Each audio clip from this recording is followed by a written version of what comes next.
tendrá como mínimo 6 décadas de estabilidad y de progreso.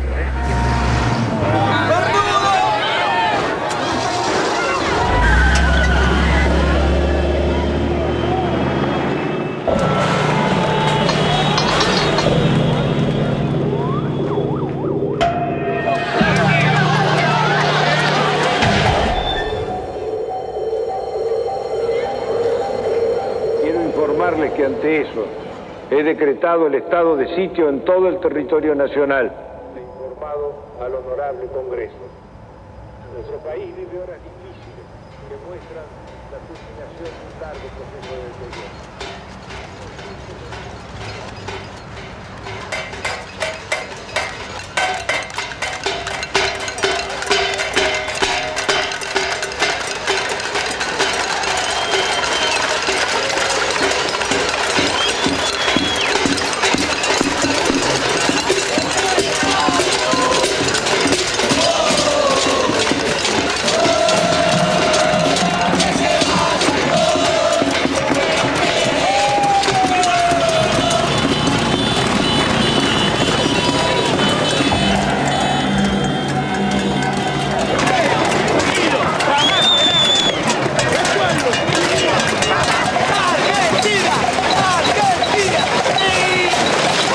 Después de muchos años, cuando el país parecía sumido en la apatía, estalló la insurrección. Era la patriada espontánea de los nadies, que haciendo sonar sus cacerolas, se derramaba por los barrios y ocupaba la ciudad de las instituciones y los bancos. Terminó de hablar y la gente se volcó espontáneamente. Acá no convocó a nadie.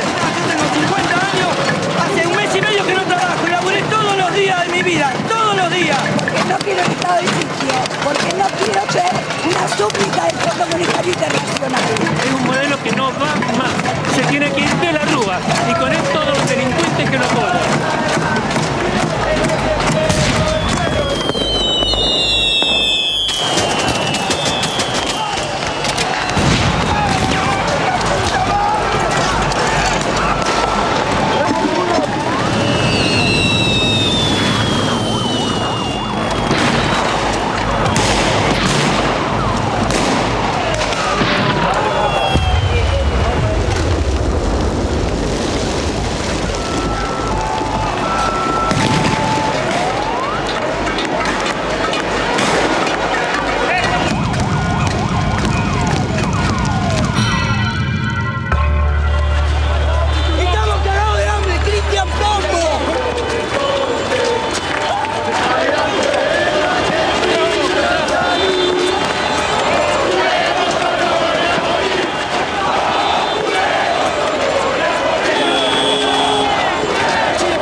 Son trabajadores, amas de casa, empleados, jubilados y estudiantes, herederos de aquellos que por décadas habían desafiado dictaduras y persecuciones, soportado ajustes y en democracia traicionados.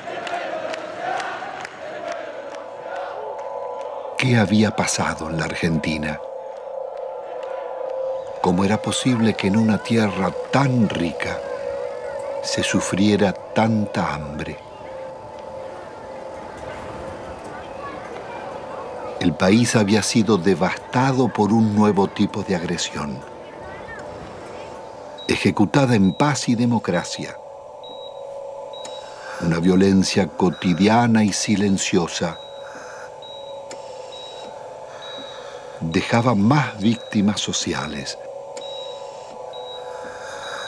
más emigrados y muertos que los del terrorismo de Estado y la guerra de Malvinas.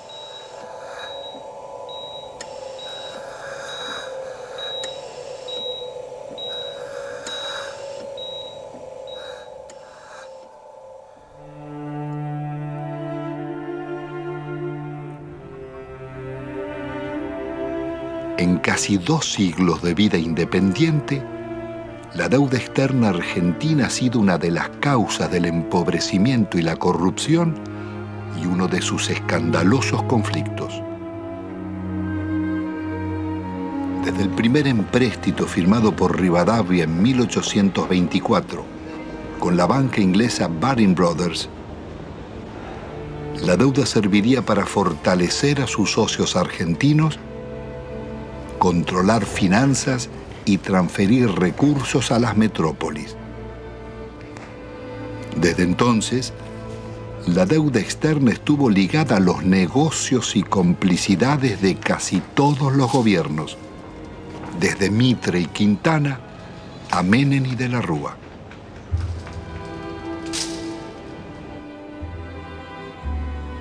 La política del endeudamiento fue gestando en la Argentina generaciones de tecnócratas y funcionarios más dispuestos a servir a bancos y corporaciones internacionales que a defender su país. Moldeados en Harvard o Chicago, Oxford o Buenos Aires, sus retratos decoran las galerías oficiales. Allí están colgados desde lobistas del siglo XIX, como Manuel García y Belaustegui, hasta los últimos directores de la banca pública, Pedro Pou, Macarrone y Colombo. Administradores de una deuda que había nacido en los años 70 con la dictadura militar. Hemos dado vuelta una hoja del intervencionismo estatizante y agobiante de la actividad. La deuda contemporánea se inicia en forma ilegítima con la dictadura militar. A pesar de que la justicia demostrara su origen fraudulento, la presión del establishment pudo más.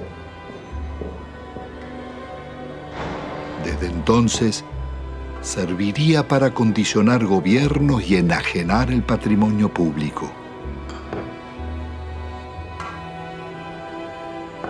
Es todo un símbolo que en el Salón de los Acuerdos luzca una estatuilla de Canning, regalada por el gobierno de Su Majestad en 1857 por el honorable reconocimiento de la deuda.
La alianza entre los bancos extranjeros y las corporaciones será el nuevo poder en la Argentina.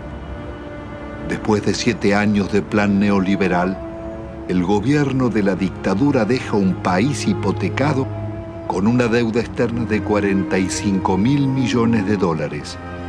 La mitad es deuda privada.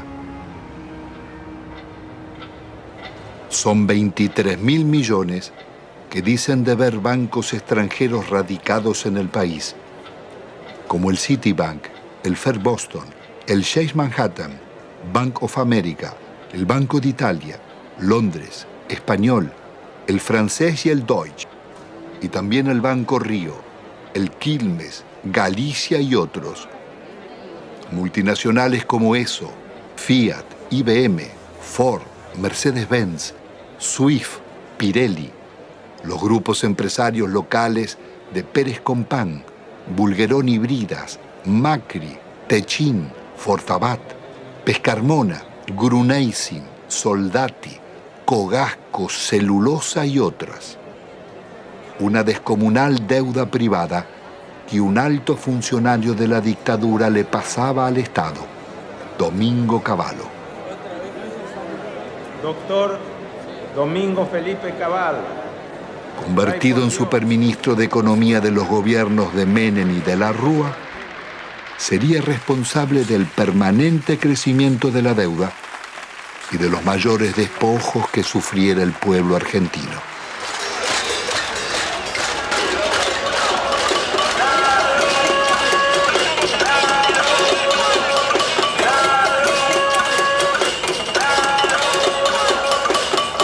¿Qué me decías? La policía defiende a los ladrones, Pino Solano. Estamos en el reino del revés. Los ahorristas tienen que manifestarse pacíficamente en defensa de sus ahorros que han sido confiscados por el banco en complicidad con el gobierno nacional. El Estado debe salvaguardar los derechos de los ciudadanos, no debe robarlos.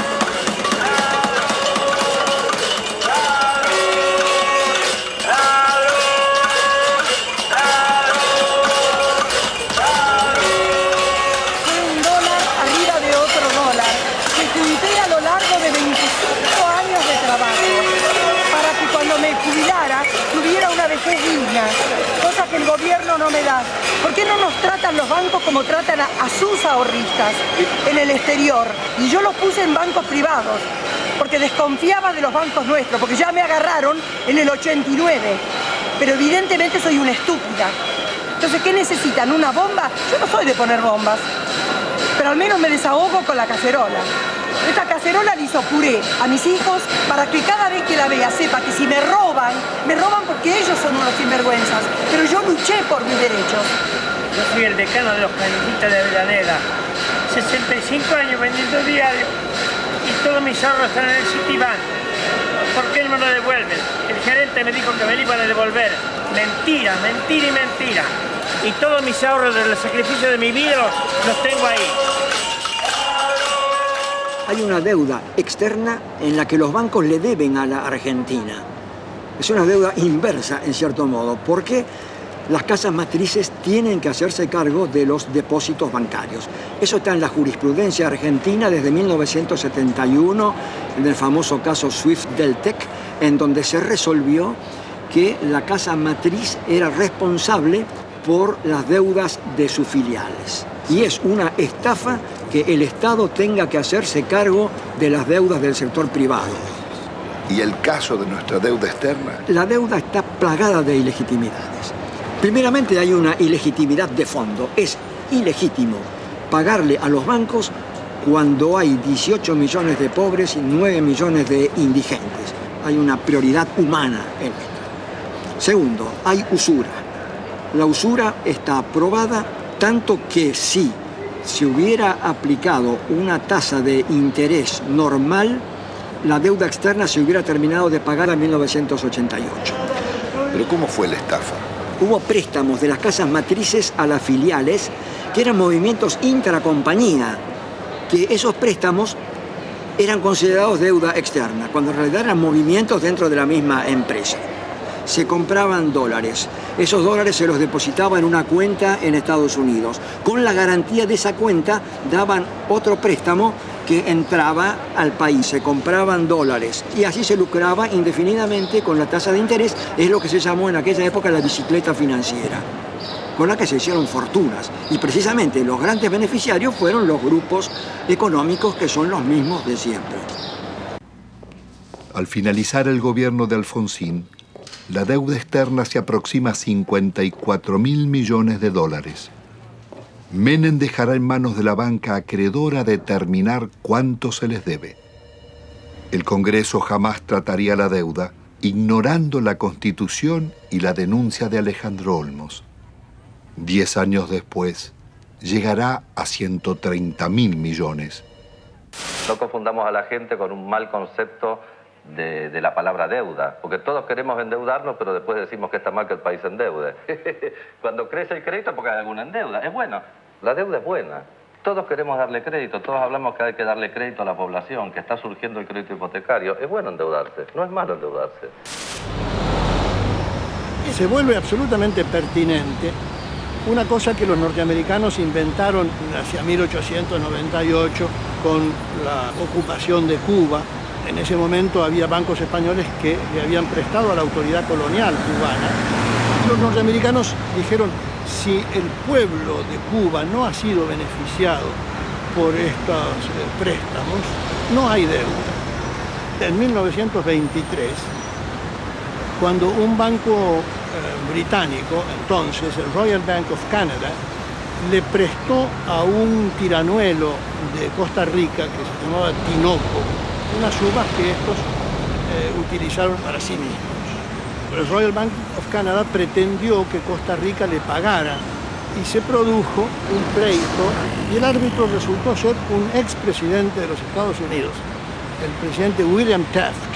El presidente Taft resolvió el litigio diciendo hay deuda, pero hay una deuda privada y no una deuda pública, porque no hay deuda pública si no hay un público, el público como destinatario, como beneficiario.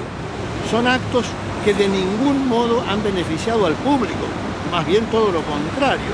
Han hecho que la persona que compra en un supermercado y paga el IVA resulte el quien paga finalmente estas deudas privadas de grandes empresas, de grandes compañías o de gente en todo caso muy rica. No cabe duda de que la deuda privada irregularmente estatizada, ilícitamente estatizada por el doctor Cavallo, debe ser absolutamente revisado. ¿Cómo se llama esa teoría, doctor? Se llama teoría de la deuda odiosa. Una directora del Fondo Monetario Internacional, Karen Lissaker, representando a los Estados Unidos, dijo, si aplicáramos la teoría de la deuda odiosa, toda la deuda del tercer mundo se caería.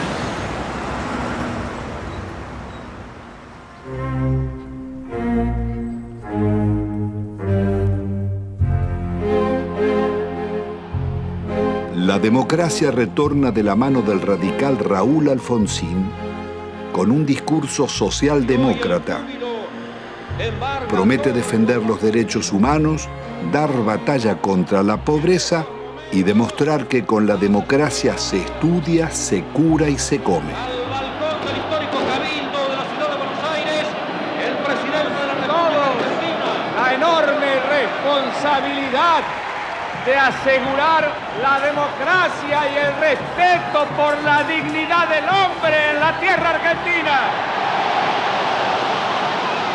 Hemos dicho que esto significa que el Estado no puede subordinarse a los grupos financieros internacionales, pero que tampoco puede subordinarse a los privilegiados locales. Pero el Estado está en quiebra y es preciso optar.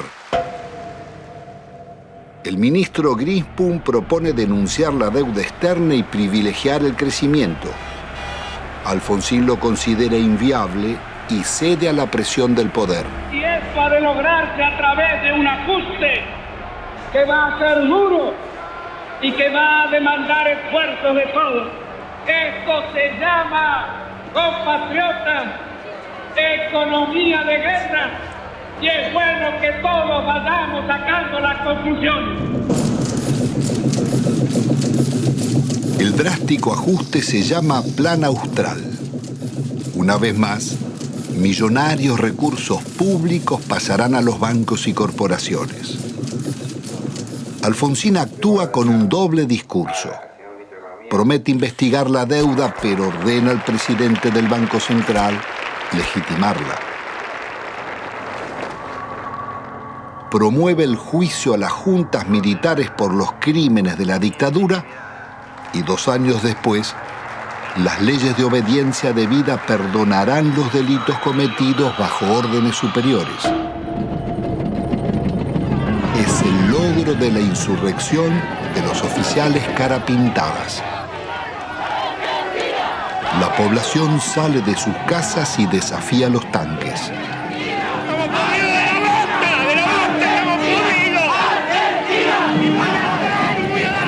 Alfonsín absolverá a los golpistas. Compatriotas, felices Pascuas. Los hombres amotinados han depuesto su actitud. Algunos de ellos, héroes de la guerra de las Malvinas, que tomaron esta posición equivocada. La derrota electoral del radicalismo acelera la crisis. Un golpe del mercado desata la hiperinflación y se producen saqueos en los supermercados. He resuelto resignar el cargo de presidente de la nación argentina con el que el pueblo me honrara desde el 10 de Alfonsín debe renunciar 6 meses antes de finalizar su mandato.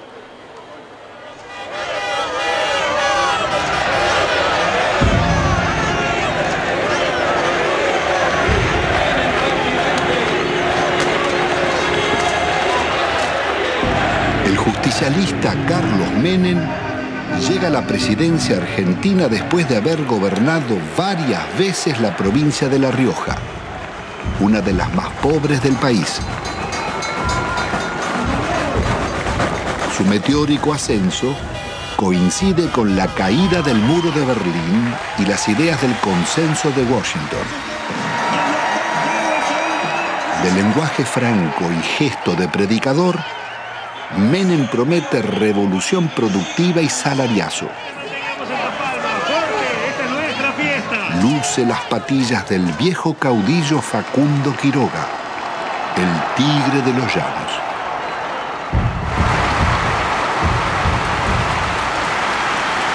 Argentino por argentino de pie, por los niños pobres que tienen hambre, por los niños ricos que tienen tristeza, por los hermanos sin trabajo, por los hogares sin techo, por las mesas sin pan, por nuestra patria.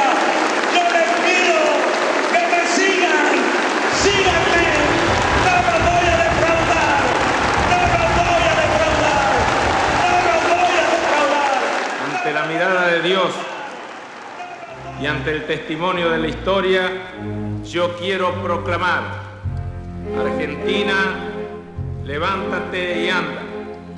Hermanas y hermanos, con una sola voz para decirle al mundo: se levanta a la faz de la tierra una nueva y gloriosa nación. Son los tiempos del supuesto fin de la historia. El discurso único de la globalización y las democracias neoliberales en América Latina.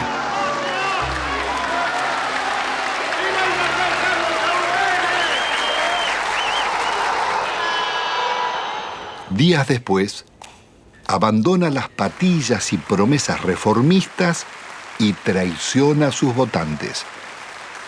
El programa de gobierno será el de la minoría liberal conservadora que lidera el ex golpista Álvaro Alzogaray. Hoy todo cambió y una nueva relación ha comenzado. También una nueva forma de vivir y de pensar. Aunque todos parezcamos los mismos, un cambio decisivo y fundamental se ha instalado entre nosotros. Y es un hecho de justicia histórica que este cambio lo realice un presidente justicialista, cerrando así el ciclo que comenzó hace 40 años. Jamás nadie como Menem había osado llevar la traición como bandera, ni ejecutar con tanto cinismo acciones contra la nación. El travestismo del nuevo jefe va a pulverizar medio siglo de resistencias populares. Impone la ideología de la derrota frente al modelo global. Indulta a los jefes de la dictadura y traiciona a millones de trabajadores que soportaron la represión. Abandona el antiimperialismo popular y la política de no alineamiento de Perón y Evita para establecer relaciones carnales con Estados Unidos. Su programa será el del Banco Mundial y el Fondo Monetario.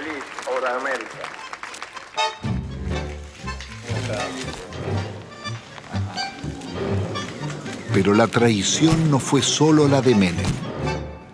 Buena parte de la dirigencia político-sindical tiró por la borda una vida de resistencias. Muchos se sentaron en la mesa del arreglo y optaron por indemnizaciones. Otros se convirtieron en socios del millonario festín de las privatizaciones.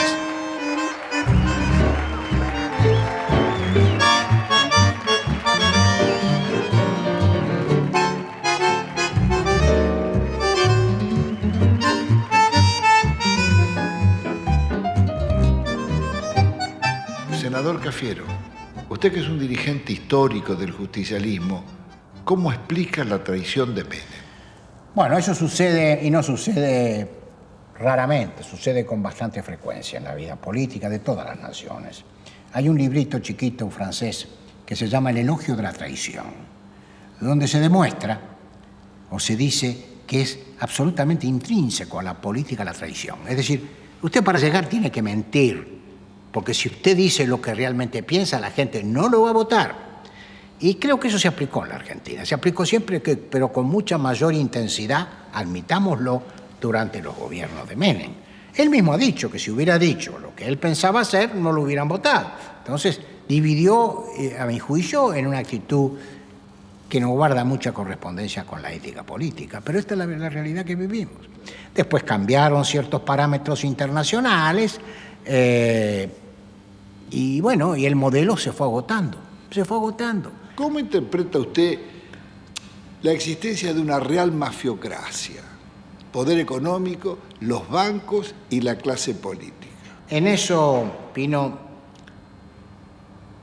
no quiero abrir un juicio,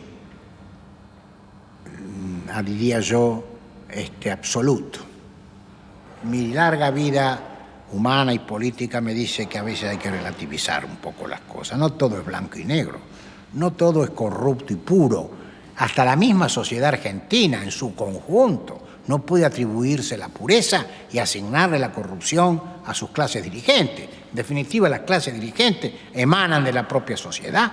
En la Argentina no solo hemos fallado los políticos, y yo asumo la parte de culpa que me corresponde. Yo podría decir que han fallado muchos estamentos dirigentes de la sociedad argentina, y que si hay que hacer un juicio general, estamos todos en el infierno del Dante. Bueno, es indudable que la traición es muy efectiva. La traición es de una potencia fenomenal, justamente porque es traición, porque te cala en lo más hondo, porque viene por la espalda, porque no estás preparado, porque se da de quien menos la esperás, si no, no sería traición. En ese sentido, el PJ es el alumno más desarrollado, más excelso de esa visión que expone Cafiero. Yo no tengo duda que si a esta sociedad le ofreces a votar San Martín o el Hombre Araña, elige a San Martín. Ahora, si le das a elegir entre el Hombre Araña y el Caballero Rojo, después la solución no se la podemos adjudicar a la sociedad. Entonces, sociedad con escaso protagonismo. Partido que defeccione de sus ideas históricas y se pone al servicio del enemigo. Movimiento obrero reducido, achicado por la desindustrialización y copado por los traidores. La justicia disciplinada a esas transformaciones que se iban a realizar. La oposición con escaso margen de maniobra. El resultado concreto.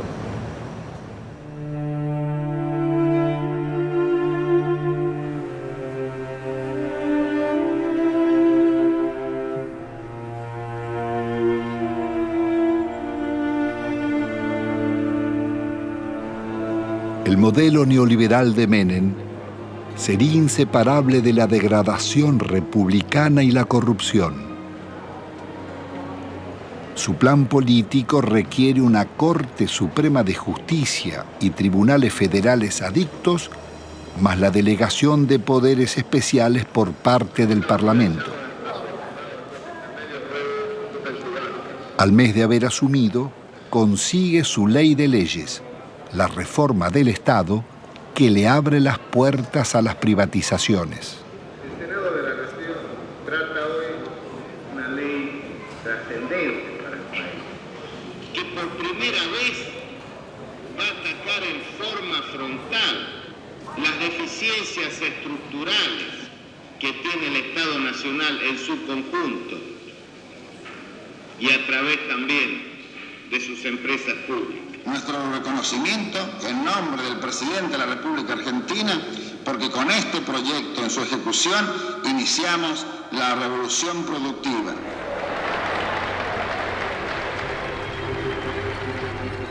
Fue un verdadero ataque a la democracia la forma en que este Parlamento trató las leyes en la era menemista. Le otorgó al Poder Ejecutivo facultades extraordinarias, poderes omnímodos, la suma del poder público. Y las delegaciones le posibilitaban al Poder Ejecutivo privatizar todas las empresas del Estado, sin inventario, sin balance, sin certificar si realmente la explotación de las empresas arrojaban ganancias o arrojaban pérdidas. Significó ni más ni menos que la votación, un verdadero apoyo al saqueo de los bienes del Estado. ¿Y quiénes la votaron? La votaron los justicialistas, la honorable complacencia radical, lo tengo muy presente, al Chacho Jarolaski ordenando a muchos de sus legisladores que se retiraran del recinto para que el justicialismo pudiera aprobar estas leyes. Pocas veces se van a dar tantos factores para que una minoría tome el poder sin tirar una bomba, como lo hicieron, sin disparar un solo tiro. Esto surge claramente en la participación de Álvaro Sogaray en el tema de la ley de reforma del Estado. El instrumento que le está dando el poder a Menem, un poder absoluto, dictatorial, un poder que no tenía Videla, que no tuvo Videla. Se lo estaba diciendo a todos al Sogaray. ¿Qué le decía? Le decía a los propios justicialistas que estaban participando de un capítulo extraordinario. Por primera vez iban a tener el poder, no importa si los votos eran del pueblo o votos peronistas, ese poder lo iban a tener los mismos que proscribieron, los mismos que fusilaron, los que masacraron. Eso es lo que estaba diciendo Álvaro Sogaray. ¿Hasta dónde? Es un límite. ¿Qué cosas eran capaces de hacer? Bueno, esto y más. Es más, siguieron haciéndolo. Porque acá hubo denuncias sobre la privatización de YPF. Hubo denuncias. El diputado Luis Adi dijo que en el Senado habían pagado una coima de $8 millones. Después se corrigió en la misma sesión. De los 130 diputados presentes, 114 votaron por la afirmativa. Bien por la negativa, una abstención. No podemos más que felicitarnos de estos diputados que han dado el quórum, que han hecho funcionar la Cámara, pero creo que hoy es un día de júbilo, hoy es un día de festejo para la Argentina, que desde hoy el petróleo pasa a ser de las provincias, YPF pasa a ser una empresa que cotiza en bolsa, que va a tener inversión privada, y el dinero que de esto surja es de los jubilados. Miles de millones de dólares pasan del patrimonio del Estado a los jubilados. Las bellas palabras escondían algunos de los actos más infames que el Parlamento haya cometido. Con sobornos y falsos diputados, fueron votadas las privatizaciones de YPF y Gas del Estado, las dos mayores compañías argentinas. no solo el país perdía las empresas que más habían invertido en su industria, sino que los jubilados y trabajadores serían estafados. La oposición no bastó para impedirla. Diputados disidentes del justicialismo formarían el Grupo de los Ocho. Reformar el Estado no es privatizar. En un país en emergencia no se puede empezar despidiendo trabajadores.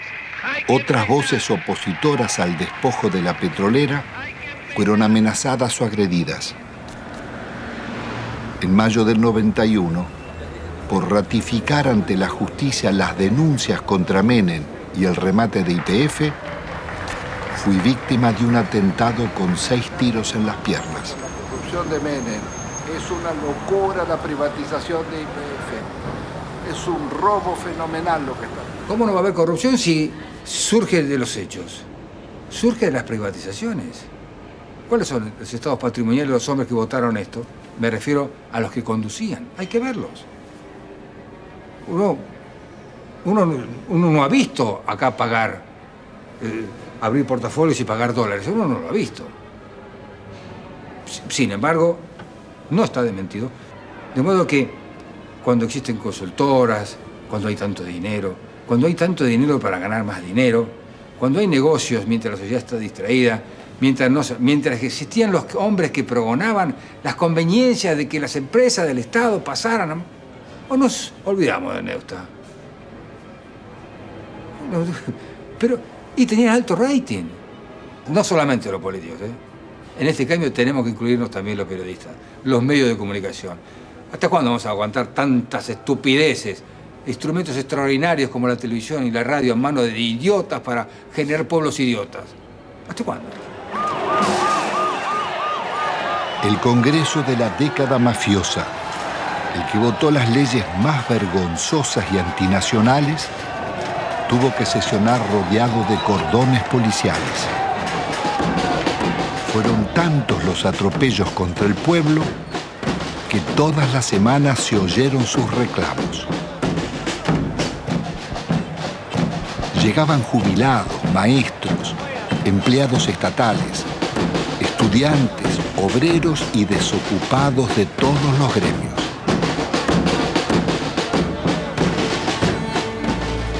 Comenzaron los tiempos oscuros en que el presupuesto nacional se aprobaba en Washington antes que en el Congreso, y el ministro Dromi llamaba a la resignación porque el país estaba de rodillas.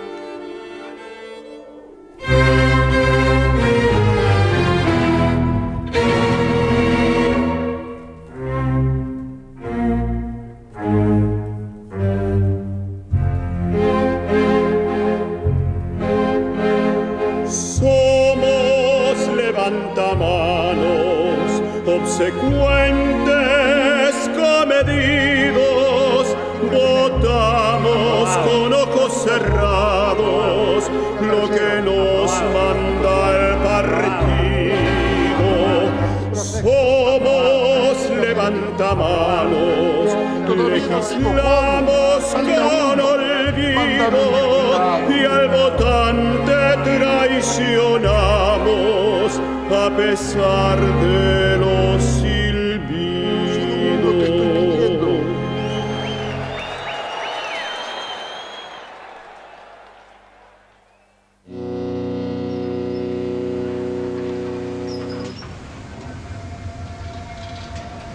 El instrumento concebido para consolidar el modelo es el plan de convertibilidad. Abre las importaciones e impone por ley una mentira. Un peso vale $1. Logra detener la inflación, pero deja indefensa la industria nacional.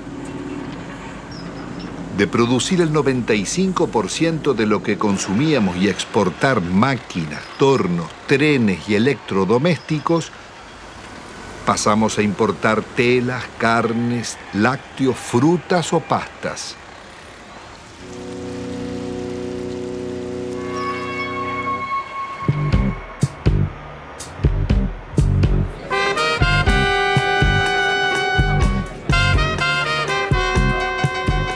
país se dolariza.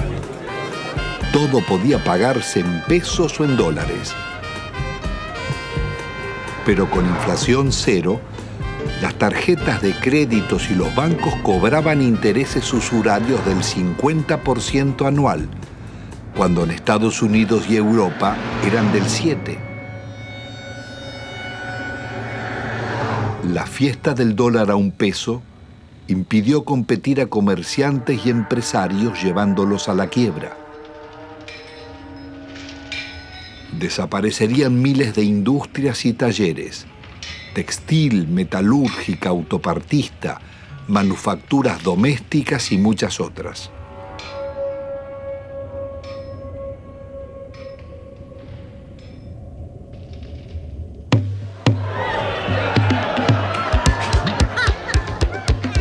Fueron los años farandulescos de la exhibición de fortunas malavidas.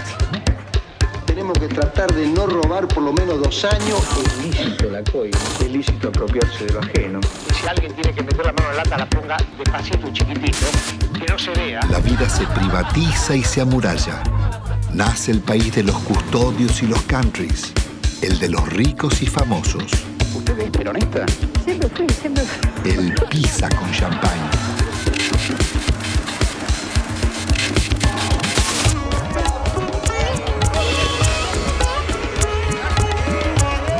Tocar IPF, tocar el petróleo en Argentina era tocar a la madre, era lastimar a Gardel, era ofender la bandera.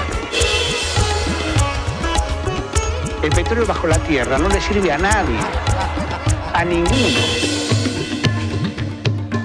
Esto pasa cuando no usas la camisa. Y yo creo que todos tenemos derecho a una cuota de frivolidad de cuando en cuando. De gran seductor que usted tiene, si le molesta un poco. No, todo lo contrario, me ayuda.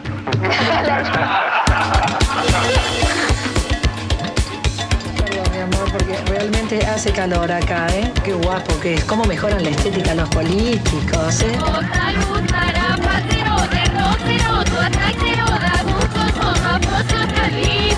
Estoy apasionado por este modelo económico, que es mentira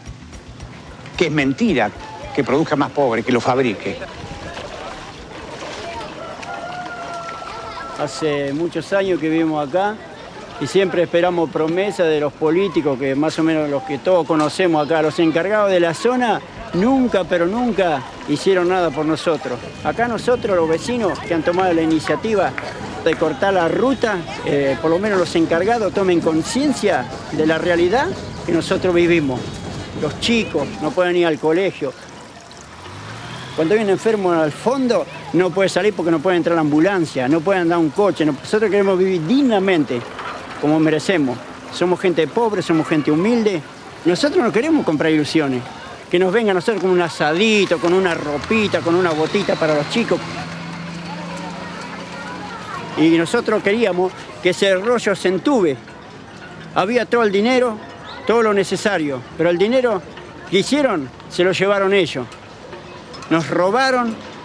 Si ponemos a hablar de robar, ellos fueron los artífices, digamos, los que enseñaron al pueblo a robar. Ya no pasamos a ser solamente la maestra que antes enseñaba, sino para ser el contenedor social en la escuela.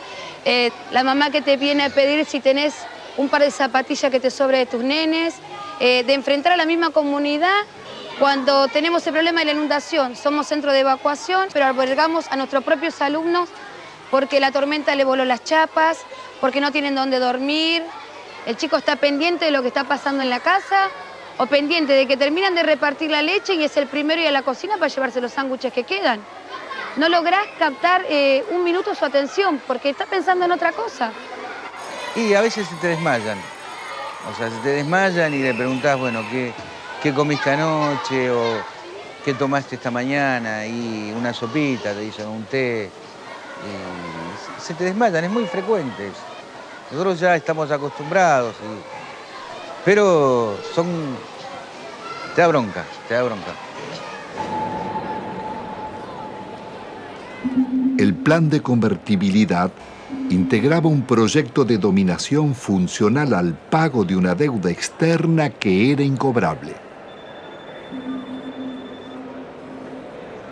En 1992, el ministro Cavallo negocia con el secretario del Tesoro americano Nicolás Brady canjear la deuda por el patrimonio público que se ofrecía a precio de remate.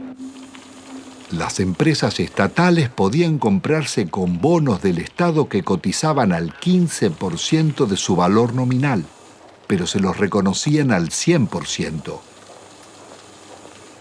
El acuerdo le haría perder al país más de 30.000 millones de dólares.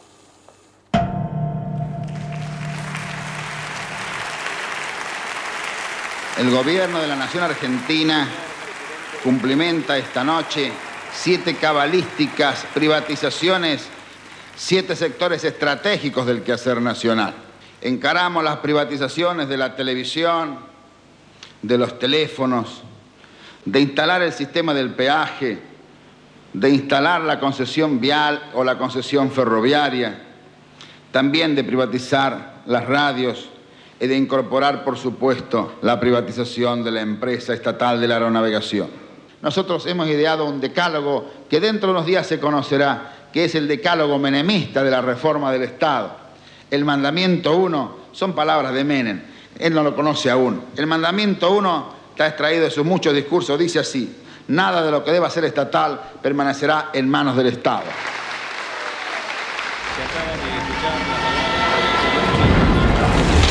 Nada quedó en pie. No importaba qué eran ni cuánto valían, ni cómo o por qué debían venderse.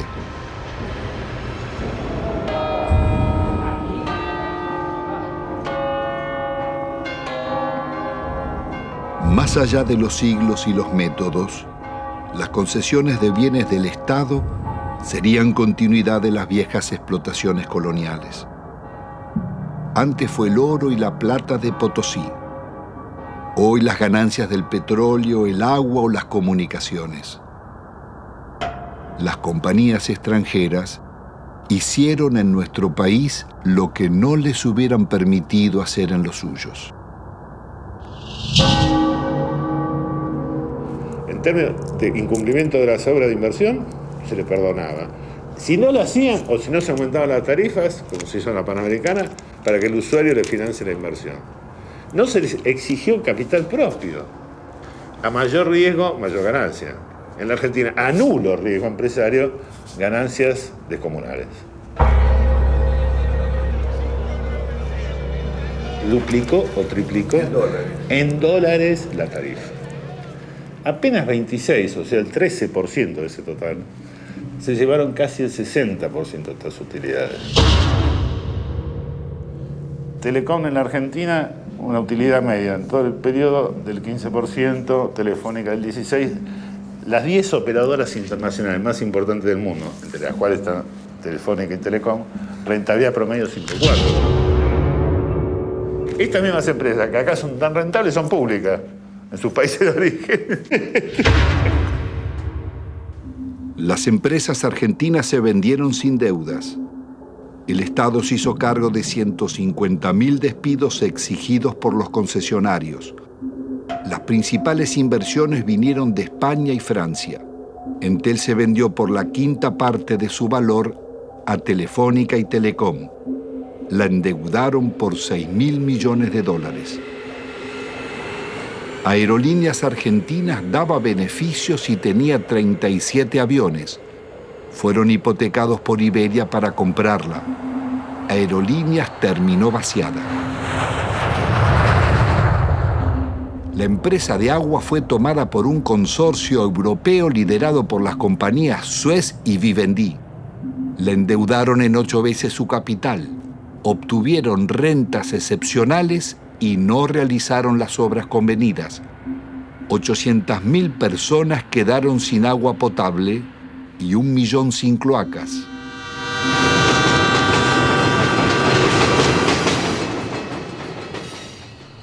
Quizás no exista en la historia nacional un vaciamiento igual al de los ferrocarriles. Fue el mayor golpe que sufrieron las economías regionales. Miles de familias tuvieron que emigrar.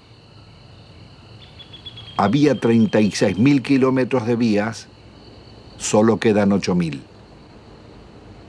95.000 puestos de trabajo, quedan 15.000.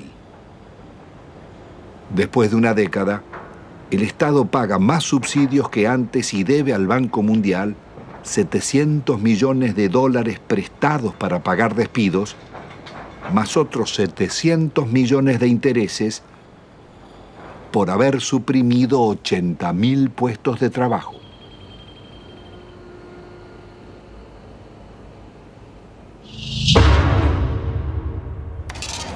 Cuando se hicieron las privatizaciones, no había subsidio para nadie, al contrario, el argumento para privatizar ferrocarriles fue el déficit. Hoy están subsidiados hidrovías, los ferrocarriles, los concesionarios viales. La magnitud de subsidio recibido por las rutas nacionales fueron 1.100 millones de dólares.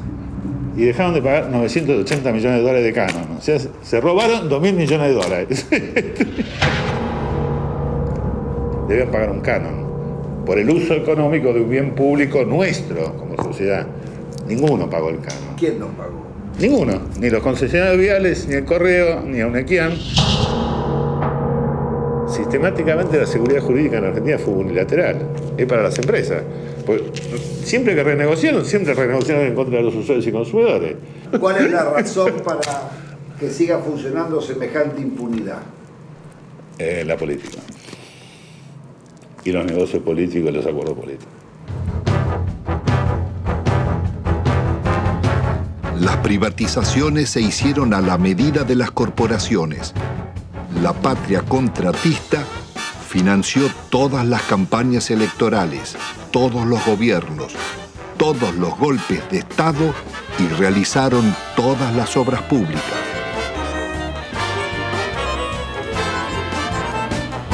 Ningún otro sector gozó de tantos privilegios, mercados cautivos, subsidios millonarios, ventajas impositivas, sobreprecios, condonación de multas e incumplimientos, prórroga de concesiones y especificación de deudas en dólares.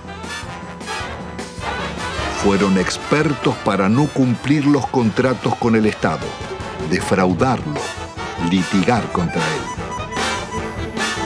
Estos son Sogma y Sideco de Macri, Bridas de Bulgeroni, Loma Negra de Fortabat, Pecom de Pérez Compán, Techín de Roca, Benito Rollo, Pescarmona y otras.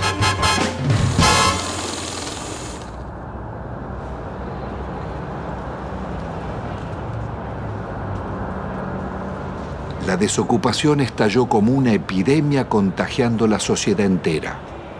Cientos de colas de desocupados se multiplicaron por todo el país. El desempleo pasaría del 11 a más del 20% y otro tanto de subempleo. ¿Cuál es la situación de los trabajadores? Han perdido buena parte de su salario, han perdido protección social, han perdido casi todo el derecho al despido, han perdido casi la protección contra los accidentes y las enfermedades. Más de la mitad de los trabajadores están en negro teniendo en cuenta estas condiciones. Se ha llegado prácticamente a la desprotección más absoluta propia de los países más atrasados de la Tierra. Hay terror a resistir, hay terror al despido, hay terror a que mañana no tenga ninguna posibilidad de tener algo. Por eso se admite la rebaja salarial, por eso se admite el empeoramiento de las condiciones de trabajo, por eso se admite trabajar en condiciones de insalubridad. Se admite todo porque hoy perder el trabajo significa la nada, significa engrosar el ejército de mendigos, el ejército de aquellos que están fuera del sistema. Es terrible porque la situación lleva a depresiones. En el país latinoamericano que tuvo los más avanzados derechos sociales, decenas de miles de necesitados acuden a la iglesia de San Cayetano, patrono del trabajo, pidiendo ayuda. Gracias al Señor nuestro Dios.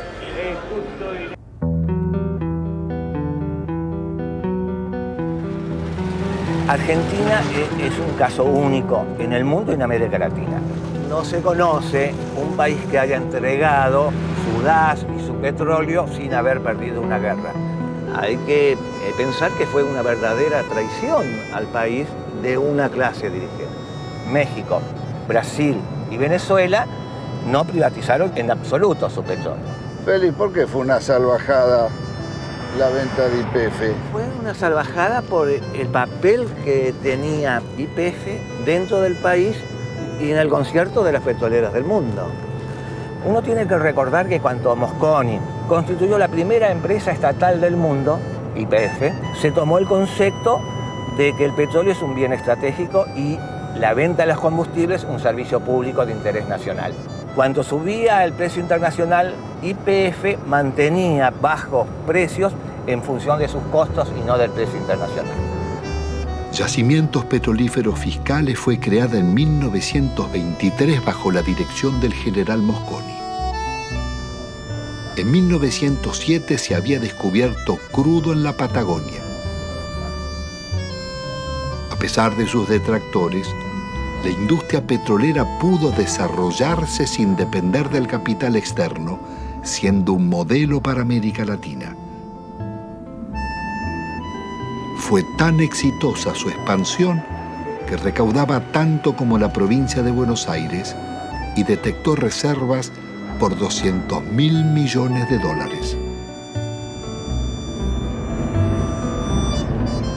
Fue una salvajada por la cantidad de ilícitos que cometieron para privatizarla. Si se aplicara la ley de hidrocarburos, la mayor parte de las concesiones caen. Argentina podría reconstruir rápidamente una petrolera estatal si aplicaran hoy con decisión política la ley de hidrocarburos. Las áreas estratégicas donde más habíamos invertido las concedieron por 25 años por lo que esos pozos producían en 9 meses. El remate fue tan grosero que Menem mismo se llevó las acciones a Nueva York para venderlas. A 19 pesos una acción que costaba 38 y 350 millones de acciones por 19 pesos tenés la estafa del país. Fue tan grande la estafa que se contrató a la empresa McKinley para que rebajara las reservas argentinas y al año siguiente se subieran al mismo nivel que se tenía anteriormente. Vendieron un área con una reserva, supongamos, 100, y la reserva del área tenía una reserva de 140. El monopolio de las 4 empresas nos ha castigado con las tarifas más caras del mundo y paga regalías de las más bajas del mundo. ¿Pero y quién controla los pozos? Sacan lo que quieren. Sí, y hacen simple declaración jurada. ¿Cómo? Por simple declaración jurada nos dicen, nos informan a los argentinos lo que extrajeron. El valor de la reserva y de lo que está bajo tierra y el valor de las instalaciones se lo regalaron. No hubo que montar nada. Estaba el área con los muchachos adentro, con los equipos adentro y estaban los caminos donde se colocaba el petróleo. El petróleo iba a tal caño, iba a tal otro caño. Toda la que está era la excelente infraestructura que habían tenido las empresas del Estado, especialmente YPF. Si acá no se construyó nada porque las empresas del Estado, tan castigadas, trabajaban con un horizonte de un planeamiento para los próximos 20 años, cosa que se olvidó. Están disfrutando de eso. Si están viviendo del crédito que le dejaron las empresas del Estado en cuanto significa bienes de infraestructura, petroleros y gasíferos. Esta es la realidad de la Argentina. Tampoco se comprendería el desarrollo industrial argentino ni la Patagonia sin la acción de YPF. Había desarrollado gasoductos, acerías, caminos y usinas e hizo nacer decenas de ciudades promoviendo el progreso social de sus poblaciones. Ahí estaban, entre otras, Comodoro Rivadavia, Caleta Olivia, Cutralcó y Plaza Huíncul, que fuera el primer campamento petrolero de la provincia de Neuquén. Bueno, todo esto que está desolado, que está tapiado, que está abandonado prácticamente, era lo que era Campamento 1 y este sector era la administración, el corazón de YPF. Y esto a partir de la privatización, la gente se comienza a ir porque tiene que buscar otros medios de vida. Por eso se producen los abandonos de los hogares, digamos. Se busca otros horizontes. ¿Se ganaba bien? No, si los sueldos eran, no teníamos ningún problema. No había problema de salario acá, de necesidades. Nunca nos faltaba un peso a nosotros. Lo que pasó fue un crimen, un asesinato. Esto es impensable. Nadie podía imaginarse que podría suceder una cosa de esta. Las privatizaciones, acá por lo menos en la zona, se hicieron prácticamente sin inventario. Acá había un montón de elementos que había dejado YPF que desaparecieron. Grandes motores, por ejemplo, vehículos de rezago, material nuevo, trépanos, herramientas, ropa. Había muchísimas cosas que no estaban inventariadas y nadie sabe dónde fueron a parar. Acá se puede desarmar un galpón que nadie sabe dónde está, ni cómo está, ni por qué está. Bueno, esto es lo que queda de la empresa PEXE, que fue formada por el sindicato petrolero SUPE, para que los trabajadores de alguna forma hacerle creer de que iban a ser empresarios. La empresa presenta quiebra, hay sueldo, plata que nos deben. Eso contaba con la complicidad de la gente del SUPE que sabía de todo esto. Ellos conocían muy bien el desmantelamiento que se estaba haciendo de YPF.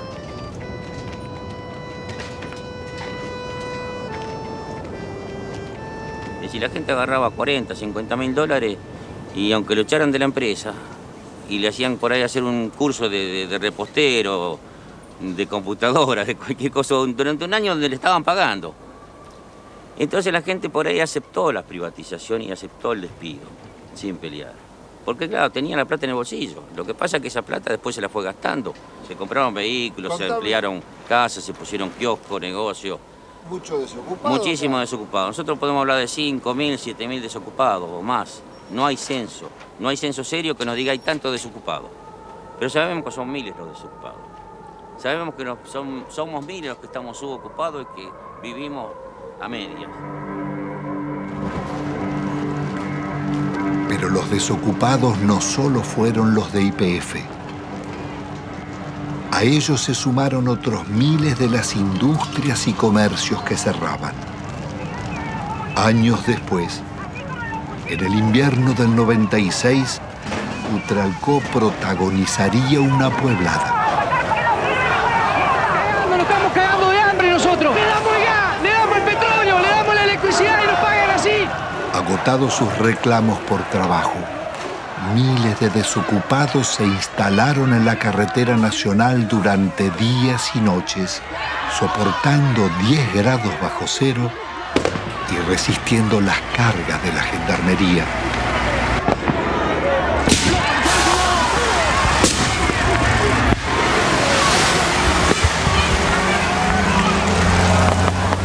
Con una victoria, estaban haciendo el movimiento piquetero y su primer corte de ruta. Me retiro del lugar y las fuerzas que vinieron conmigo también. La jueza ordenaba el retiro de la gendarmería. ¡El pueblo ganó! ¡El pueblo!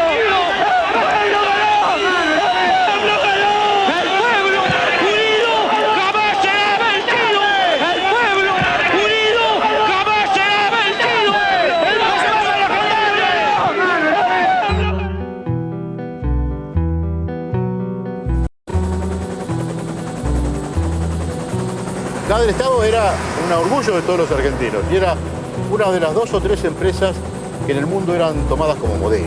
¿Por qué, Gustavo? Porque tenía un manejo de desarrollo gasífero en un país muy especial, con los yacimientos muy lejos, que era prácticamente un relojito. Entonces la copiaban los europeos y la copiaban incluso alguna empresa norteamericana. Y además porque en 50 años de trabajo había incorporado 5 millones de argentinos a disfrutar del gas natural. Y en 90 años anteriores que estaban las compañías británicas, solamente había 300.000 argentinos con un gas importado muy caro. Petrobras había tasado a gas del Estado en 25.000 millones de dólares. Nosotros, con la tasación de consultores internacionales, la vendimos en 2.500 millones de dólares. 10 veces menos. 10 veces menos. 10 veces menos. La acción depredadora de Repsol en la región fue tan grande que la comunidad mapuche llevó sus denuncias a los organismos internacionales. Bueno, acá nos encontramos en el lugar donde un integrante de la comunidad construyó su vivienda y que bueno, no la pudo habitar porque cuando hizo el pozo de agua para sacar agua se encontró que no tenía agua, no había agua pura, sino que lo que encontró fue gasolina. Este es el caño que puso mi papá en el año 95, supuestamente para sacar agua, para el consumo y para para sembrar algo. Y ahora ustedes van a ver qué fue lo que sacó. Sacó gasolina. Les voy a mostrar que es totalmente pura. Estamos a 7 años de la descontaminación que supuestamente debió hacer Repsol acá, y lo que sacamos no es agua justamente, es casi nafta azúcar.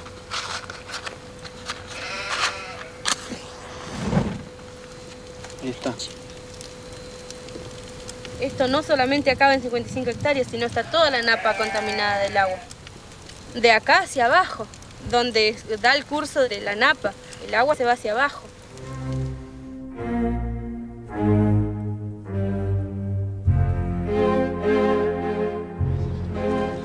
Carlos Menem pacta con Alfonsín su reelección a cambio de una reforma constitucional donde se incluyen nuevos estatutos y un tercer senador por la minoría que favorece al radicalismo. El Pacto de Olivos o Pacto del Bipartidismo se realiza sin consulta ni debate, de espaldas a la ciudadanía para garantizar la continuidad del modelo. La reforma viene a legitimar a Menem, que ha promulgado más de 300 decretos leyes, 10 veces más que en toda la historia nacional. Vaciados los partidos de propuestas de cambio y participación, poco quedó en el radicalismo y el justicialismo de sus causas fundantes. Se fueron transformando en organizaciones para el reparto de cargos públicos. Una corporación de profesionales que no reconoce ideologías y atraviesa transversalmente casi todos los partidos, sin otra lealtad que a sus privilegios.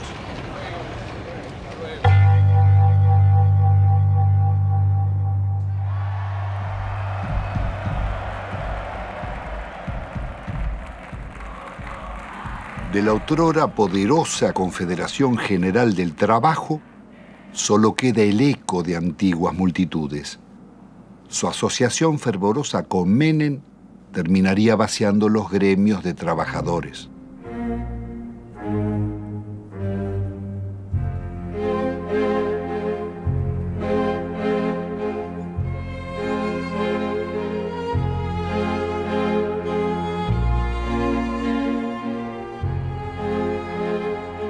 Entre besos y abrazos, los gordos de la patria sindical negociaron a los trabajadores e hicieron fortunas personales.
La sociedad argentina le reprocha haber sido parte imprescindible de un pacto mafioso de impunidad que se consolidó en nuestro país en la década del 90.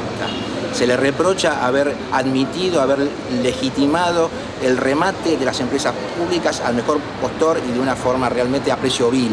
Se le reprocha el despojo de los derechos de los jubilados, el despojo de los derechos de los trabajadores, haber justamente brindado impunidad a los políticos que han delinquido en la función pública. En las últimas décadas, ninguno de los altos funcionarios que delinquieron contra el Estado fue condenado.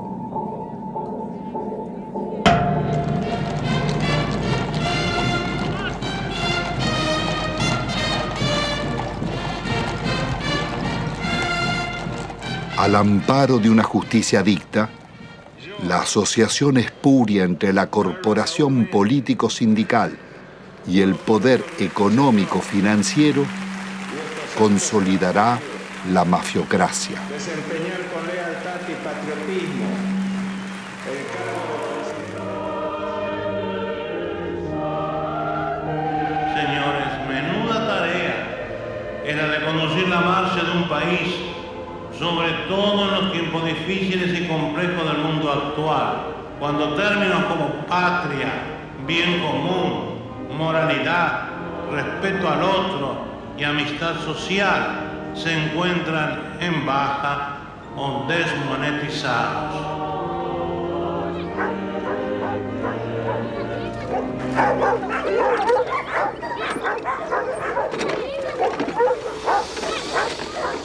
¿Qué va a comer?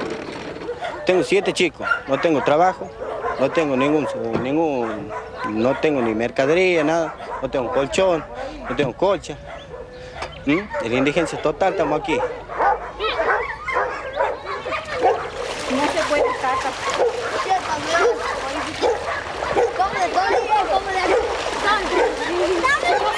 Así ya cayendo de las casillas. No hagan nada por aquí. No me pase y ve. ¡Chica! No la condición que yo estoy viendo, mire cómo se me ha mojado todo. No tenemos ayuda de nada. No sé, se creerá que somos perros, no sé qué se creerán que son los hijos de nosotros. A mí jamás me han ayudado con nada. Yo no tengo ningún plan, a mí no me dan ningún plan. No me pagan nada, no tengo nada. A mi chiquita les doy de comer polenta, olvido, eso les doy de comer. O mate cocido, porque no tengo. La verdad no tengo. Usted mismo ve, se me moja todo porque no tengo con qué me dan una casilla. Nadie me da una casilla. Siempre han prometido, sí, me han anotado todo, pero no me han dado nada. Nunca, a mucha gente, a la señora que está ahí, a toda ella. Doña Mariela, usted también venga después. Tengo una cosa, no sé, mi hermana a mí me dice, andate al médico, todo, porque está muy mal, está flaca, todo, pero sabe que yo, es una cosa que yo ya no aguanto más, porque la situación como está, que no hay trabajo, y que yo no tenga que darle de comer a mi hijo, a mí me duele un montón. Tiene que ella me pregunta, mamá, ¿qué vamos a comer? Y yo, ¿qué les voy a contestar? No hay, no tengo. Ellos no entienden, son chicos. Pero uno le tiene que decir la verdad. Tiene que decir la verdad, pero bueno, a mí me duele decir que no tengo que darle de comer, pero es la verdad.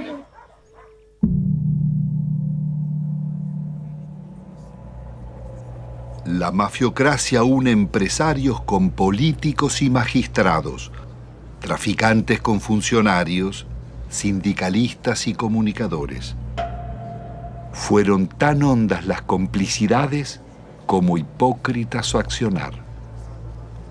Sí, yo presidí la comisión de lavado de dinero que mostró de qué manera todo el dinero negro proveniente de narcotráfico, corrupción y evasión era sacado de Argentina. Iba por empresas máscaras, básicamente constituidas en Uruguay, por eso el sistema uruguayo era de alguna manera el brazo ejecutor de la salida, de ahí una banca de corresponsalía en Estados Unidos o en Suiza. Sí, nosotros investigamos al Citibank, investigamos al Credit Suisse, al Dresdner Bank, al JP Morgan. Es decir, ellos tenían en Argentina el centro de sus operaciones sucias, a través del Citibank, el Banco República y el Federal Bank de Moneta. Llegó a manejar el 60% de los medios de comunicación social de la Argentina. Además, de los medios de comunicación, por ejemplo, canales por cable, Telefe, Azul Televisión, Radio Continental, Editorial Atlántida, torneos de competencias y distintos canales por cable del interior, Cablevisión, además de ser el controlante del paquete accionario de Telefónica de Argentina. Así que no solamente eran los medios de comunicación, sino las telecomunicaciones en Argentina. Obviamente con una fuerte llegada al poder político y sobre todo a la Suprema Corte. Recordemos el famoso fallo de la Suprema Corte para habilitar el rebalanceo de tarifas telefónicas que benefició a Telecom y a Telefónica de la competencia internacional. Y que sospechosamente en esta investigación que realizamos en Estados Unidos, uno de los miembros de la Corte, el primo hermano del abogado de Moneta, terminó con un depósito de $800.000 hecho en el Citibank de Nueva York. ¿En cuánto se calcula el vaciamiento o el giro por las comisiones de las privatizaciones? Entre 5.000 y 10.000 millones de dólares. ¿Y quiénes son los responsables? Hay 3 personajes centrales, Cavallo, Menem y Cohen. Es decir, en el periodo de los últimos 10 años. Y un banco lavador, el Banco General de Negocios. Ahora, también detectamos nosotros coimas pagadas al gobierno de Alfonsín, básicamente al Banco Central de la República Argentina, por parte del BCCI, un banco lavador de narcotráfico que después financió el 80% de la campaña de Menem. Queda clara la complicidad entre la clase política, el narcotráfico y finalmente la política también de exacción. El saqueo de fondos públicos a través de retornos y sobreprecios fue norma en las contrataciones del Estado. Se calcula que más de un 20% de la inversión pública se diluyó en comisiones. El ministro Manzano, aludiendo al presidente, diría: robo para la corona.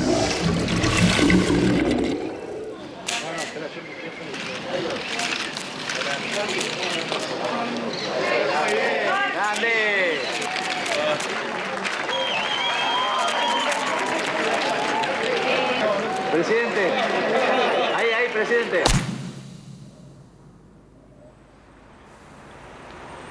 Uno de los mayores focos de corrupción fue el PAMI, Obra Social de los Jubilados. La oscura trama delictiva de contrataciones con empresas pertenecientes a funcionarios sobrevivió varios gobiernos.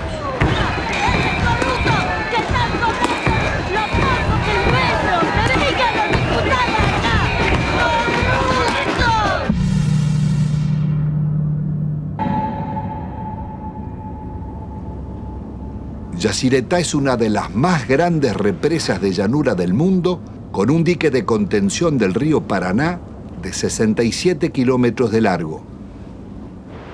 Fue la mayor obra financiada por los argentinos y la caja negra de la política nacional desde la dictadura en adelante.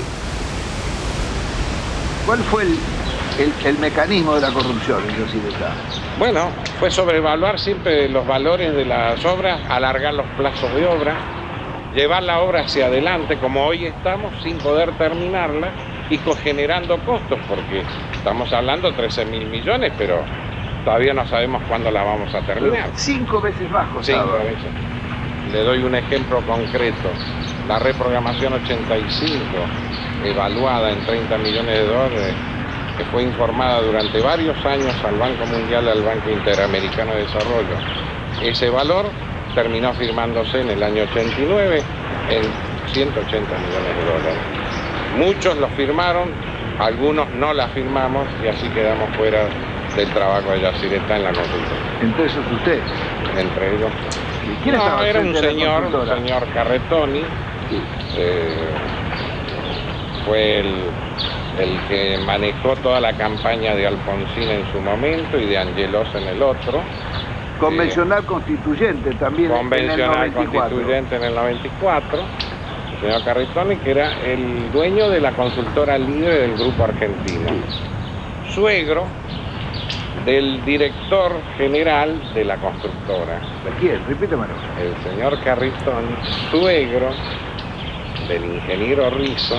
Es decir, que el jefe de la consultora que debía controlar costos, terminación, calidad técnica de las obras, era el suegro del constructor. Exactamente, eso.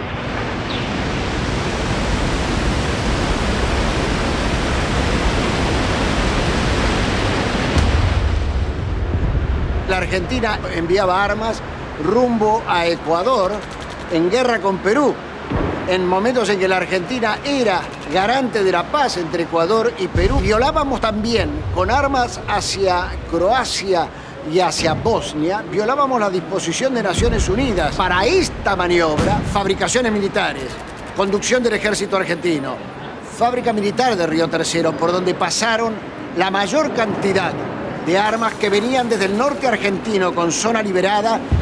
¿Qué se hizo? Se voló la fábrica militar de Río Tercero con 7 muertos argentinos.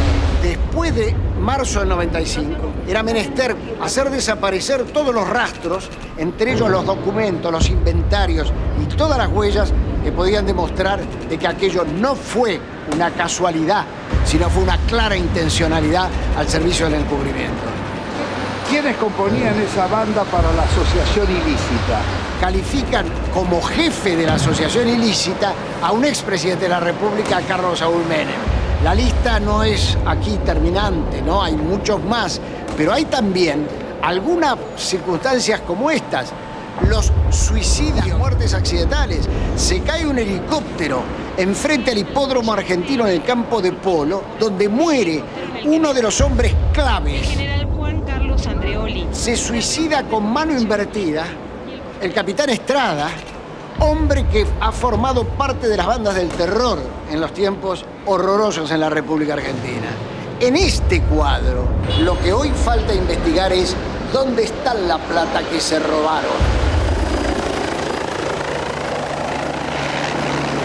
Carlos Menem, su cuñado Emir Yoma, Cavallo y otros involucrados en la causa del contrabando de armas serían arrestados. Pero la Corte Suprema los dejaría en libertad. El delito impregnó la dirigencia en todos sus niveles. Ministros, jueces y altos funcionarios fueron llevados a la justicia por causas de corrupción, como los justicialistas Alberto Coan, Gerardo Sofovich, Juan Carlos Alderete, Matilde Menéndez, María Julia Alzogaray, Carlos Grosso, Claudia Bello, Triaca, Dadone, Grisanti, Amira y Emir Yoma, Vico y Espadone, los funcionarios radicales Del Conte, Mazorín y muchos otros, y los candidatos presidenciales Angelós y Masachesi. Me pongo al frente de lo que hace a combatir la corrupción. Las anteriores amenazas se referían a una causa por exportaciones de oro, donde se generaron aparentemente créditos fiscales ficticios. Si no querés que te arruinemos en el trabajo y la vida, deja de romper las pelotas, me corta en el brazo. Durante los años de Menem, las mafias se desarrollaron bajo la complacencia del gobierno y seguirían actuando después. Su accionar dejó decenas de secuestros extorsivos, asesinatos, robo de vehículos, muertes dudosas o por gatillo fácil, falsos accidentes y suicidios nunca esclarecidos.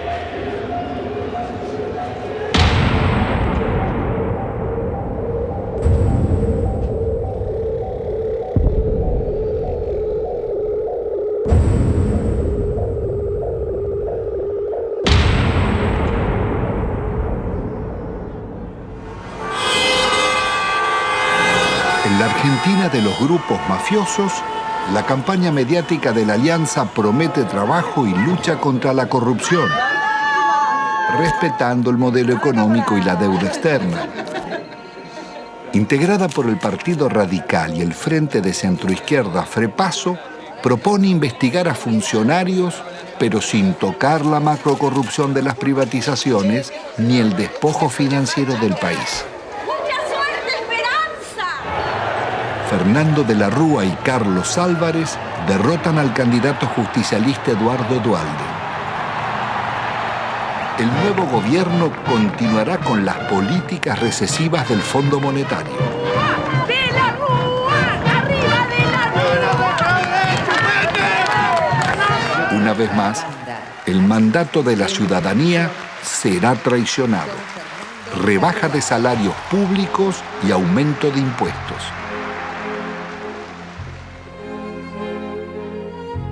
De la Rúa viaja a España llevando la prórroga de la concesión del yacimiento de gas más rico del país, Loma de la Lata, para la petrolera Repsol. Una riqueza de 50.000 millones de dólares que es entregada, violando la ley, por solo 300 millones. El gobierno soborna al Senado para votar la ley de flexibilización laboral. El vicepresidente Álvarez no cuestiona la ley, sino el soborno, y pide investigar. Presento mi renuncia indeclinable al cargo de vicepresidente de la Nación, para no perjudicar al presidente ni alterar la vida institucional. Álvarez abandona a sus votantes y promueve el regreso de Cavallo. Ungido superministro, renegocia la deuda externa. La operación llamada Megacanje es otra gran estafa que le costará al país 55.000 millones de dólares. El milagro argentino terminó en una catástrofe social. Los planes de Cavallo liquidaron a la clase media, hicieron más ricos a los ricos y más pobres a los pobres. El 60% de la renta quedaba en manos del 10% más rico.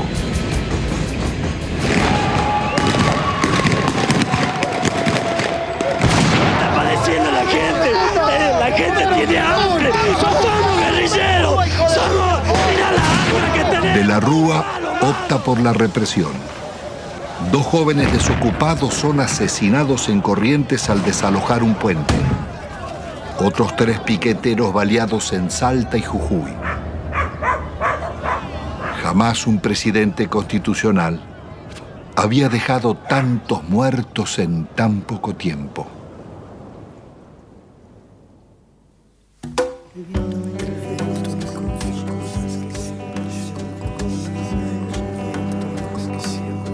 El viento me confió cosas que siempre llevo conmigo. Me dijo que recordaba un barrilete y 3 niños, que el sauce estaba muy débil, que en realidad él no quiso, que fue uno de esos días que todo es un estropicio. Iba cargado de culpa y seguía confesando. En su lomo de distancia no cabalgaba ni un pájaro. Era un fantasma ese viento, un alma en pena penando, y en ese telar de angustias tejió sus babas el diablo. Aquí se pudo prever con exactitud qué iba a pasar luego de cada ajuste económico que existía en el país. Los famosos ajustes, estos desde la época de Alfonsín, de Menem y demás, cada ajuste significaba la irrupción en el hospital de una cantidad enorme de desnutridos, de niños desnutridos y de sus familias. Entonces era como decirse uno a otro, mirá, esperemos, todos 3 meses hay que preparar cama. Venía una cantidad impresionante de chicos desnutridos. Hasta que nos hartamos y en el año 82 salimos a la calle e hicimos un gran movimiento que salió en todos los diarios y que interesó a todo el país. Pero la política siguió, la política del ajuste. Cada ajuste era una puñalada en el corazón para un médico que venía aquí, porque sabía que después de ese ajuste, 3, 4, 5, 6 meses más, los chicos que nacían en ese periodo no iban a comer. Entonces íbamos a tener esta cantidad de chicos. Y de ahí nació este documento que nosotros hicimos hace poco que dice, otros toman las decisiones, nosotros lo vemos morir. Pero resulta que cuando nosotros empezamos a leer, traducíamos bibliografías del inglés. Entonces nosotros veíamos cómo se solucionaba, cómo le arreglábamos los líquidos, cómo le arreglábamos las sales, cómo le arreglábamos las proteínas. Y después ya, viendo que cada vez era más y que nos sobrepasaba, empezamos a leer otras cosas. Hasta llegamos a leer un libro argentino, Juan P. Garrahan, no sé si le suena. Dice, la desnutrición no es una enfermedad socioeconómica y cultural que se soluciona poniendo a trabajar a todos los factores de la nación. No dice que le vamos a dar alimento, que le vamos a todos los factores de la nación. Y ahí explotó todo, ahí ya nos dimos cuenta. ¿Qué hacemos nosotros con el desnutrido mandándolo a la casa? ¿Qué hace la nación? Claro, le damos un enfoque cientificista. Claro. Pero este último año fue una explosión atómica. Nosotros teníamos 18% de chicos desnutridos en el hospital, pasó a prácticamente el 80% de chicos desnutridos en el hospital.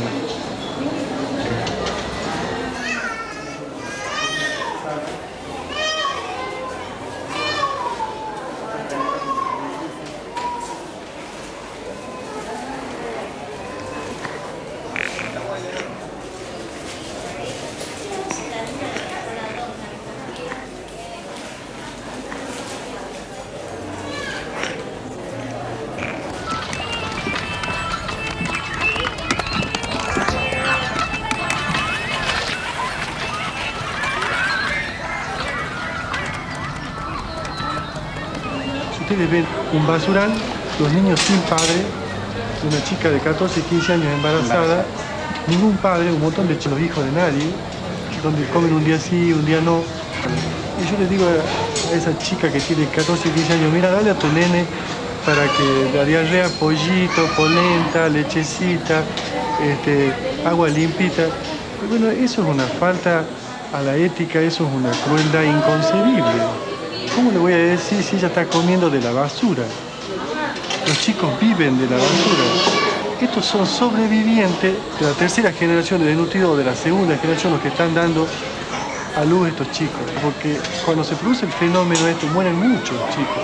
Los que logran sobrevivir, sobreviven con baja estatura, con menos fuerza, con menor capacidad intelectual, pero no por eso dejan de ser personas, y no por eso dejan de tener sentimientos. Eso de calificarlos como si fuera un subproducto de la sociedad es indignante. Son personas como vos y como yo. No solamente desde el punto de vista de los derechos, sino desde el punto de vista de que también le duele un hijo, de que también le duele una criatura que se le muere, que se le enferma, y de que también tiene derecho a tener su casa, su agua potable, su comida todos los días, su trabajo. Los derechos, aquí hablamos de derechos humanos. ¿Qué derecho humano tiene esta persona? Se le han pisoteado todo, absolutamente.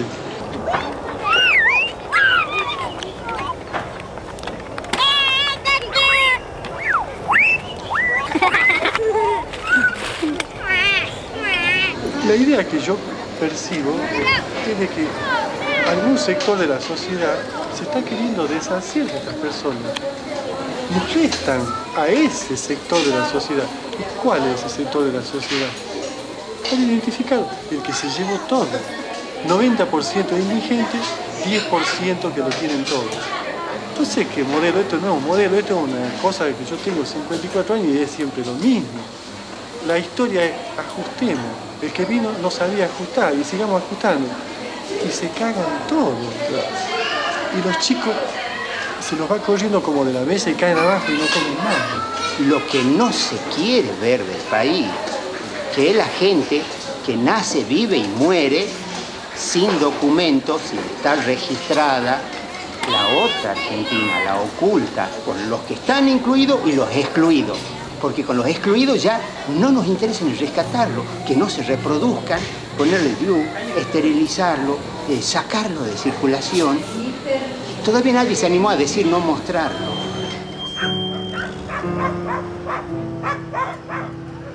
Produciendo nuestro país una riqueza alimenticia capaz de satisfacer 300 millones de personas, los niveles de pobreza que denunciaba la película La Hora de los Hornos en los años 60 serían apenas el anuncio del genocidio neoliberal de los 90.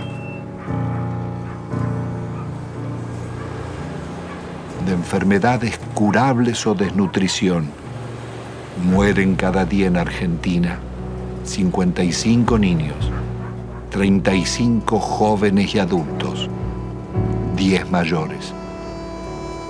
Un promedio de 35.000 personas por año.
el país era presentado al mundo como el modelo a seguir. El Fondo Monetario homenajeaba a Menem en Washington por el milagro argentino. La foto para mí va a ser estupenda para mí. Para mí también. Pero la suya no sé. No sé, vamos a ver. No sé. Me parece que ya le dije que una foto con el diablo siempre es peligrosa. No, por favor. La responsabilidad de nuestros gobernantes en el genocidio social no exime a los organismos internacionales ni a sus mandantes, Estados Unidos y Europa, ni a las injustas relaciones comerciales del norte con el sur. Los programas económicos neorracistas que dieron grandes beneficios a costa de segregar y producir la muerte prematura de millones de personas son crímenes de lesa humanidad en tiempos de paz. Sus autores y ejecutores no pueden gozar de impunidad.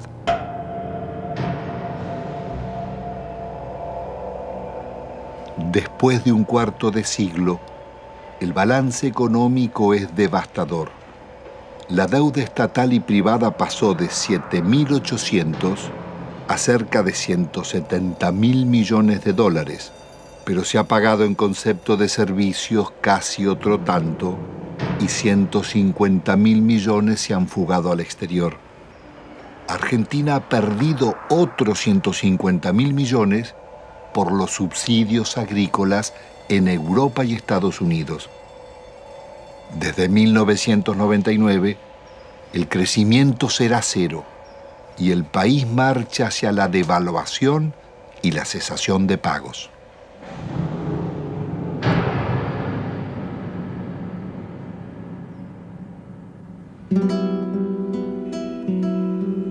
Al terminar esta memoria, quizás quede el sentimiento que la realidad no puede cambiarse, o que los responsables del saqueo son los triunfadores y nosotros los derrotados. Pero la realidad fue distinta. Ni la dictadura, ni Menem, ni de la Rúa consolidaron sus proyectos, ni los bienes concesionados se perdieron para siempre, porque pueden recuperarse.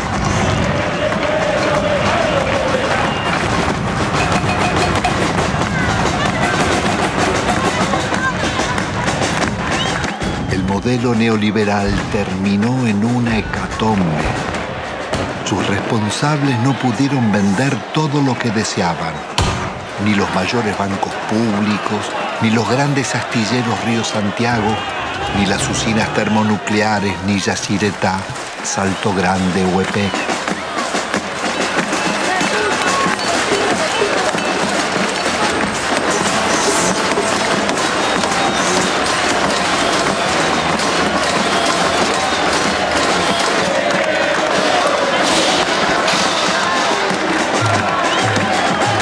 Menem y de la Rúa tampoco pudieron imponer la salida represiva, ni acallar las marchas del silencio ante los crímenes mafiosos y el gatillo fácil, ni frenar la permanente acción de las madres, abuelas e hijos de desaparecidos.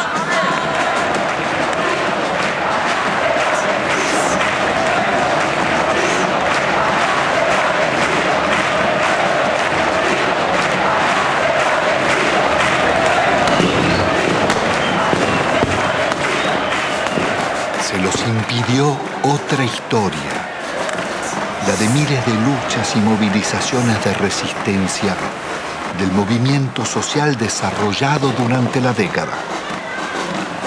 Organizaciones territoriales, piqueteros, comedores y asambleas barriales, ocupaciones de tierras y asentamientos, la Gran Marcha Federal y cientos de otras marchas y paros nacionales. El CTA, las fábricas recuperadas por los trabajadores, las continuas protestas de jubilados, las mujeres rurales en lucha, estudiantes, ahorristas, comerciantes y artistas culminaron en esa pueblada espontánea de diciembre que, como el 17 de octubre o el Cordobazo, cambiarían la historia argentina.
En este plan siniestro configurado para fines apocalípticos, ser insensible es el requisito para nuestro exterminio en masa.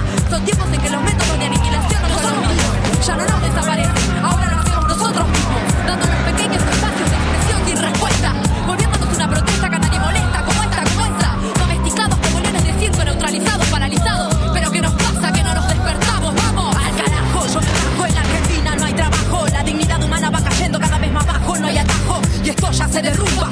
Esto pende de un hilo, ni siquiera notamos la diferencia entre estar muerto o vivo. Digo, sigo, no señores, no me dedico a cerrar el hocico, pero tampoco vocifero los miedos que por ahí andan como roedores. Ellos no son los vencedores, traigo mi tambor para que te incorpores. ¿A dónde están esos que dicen tener tantos cojones? Como un puertazo lo nuevo, aquí molestando de nuevo.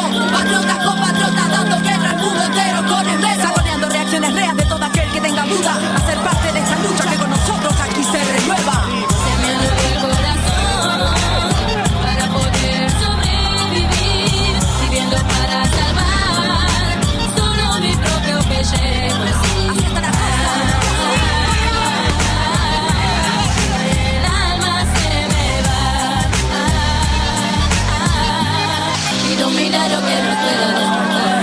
Pido un milagro para nosotros la gente.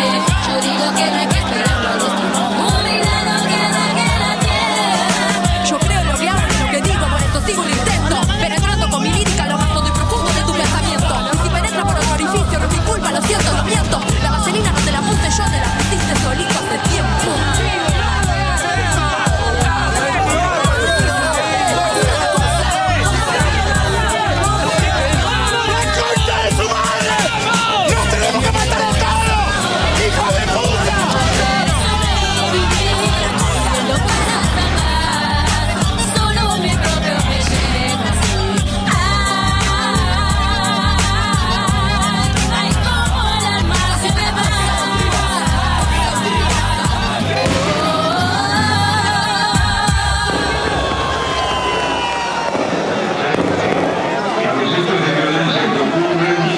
No debemos dejarnos llevar por